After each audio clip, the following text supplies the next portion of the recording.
नमस्कार, हम डिम्पल मिश्रा स्वागत करतनी रौरा सबके अपना चैनल भारत लोकगीत पे। आज हम आप सब खातिर लेके आए बने एगो अच्छा सा प्यारा सा समधी गारी गीत। आप सब सुनिए। अगर ये गीत पसंद आए तो लाइक सब्सक्राइब शेयर करें और हाँ कमेंट करके बताएं कि ये गीत आप सबके कैसन लागल है।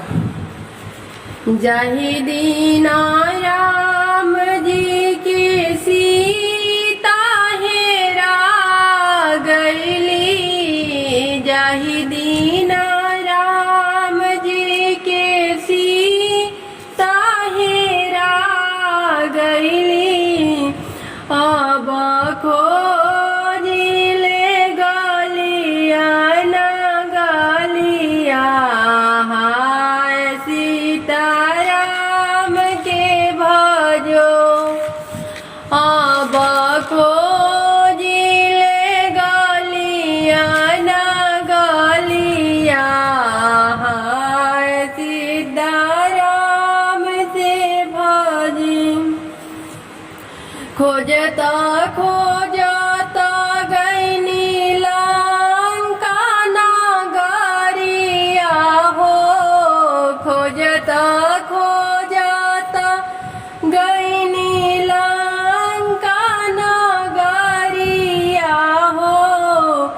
अब मिलेली रावण फुलवरिया, हाय सिया राम के भजी।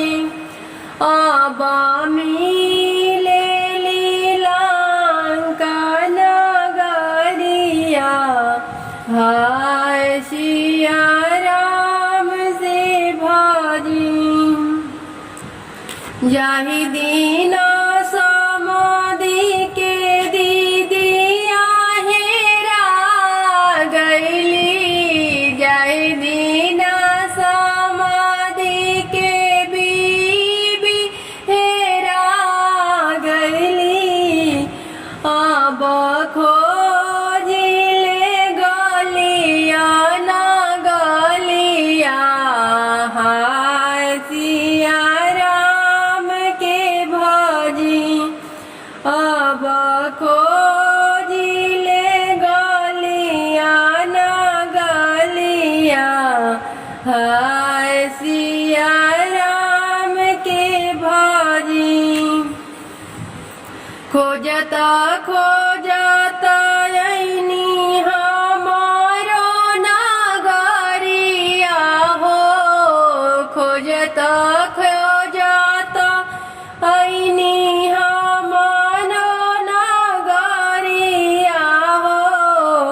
अब मिलेली कवन राम बगलिया, हाय सिया राम के भजी।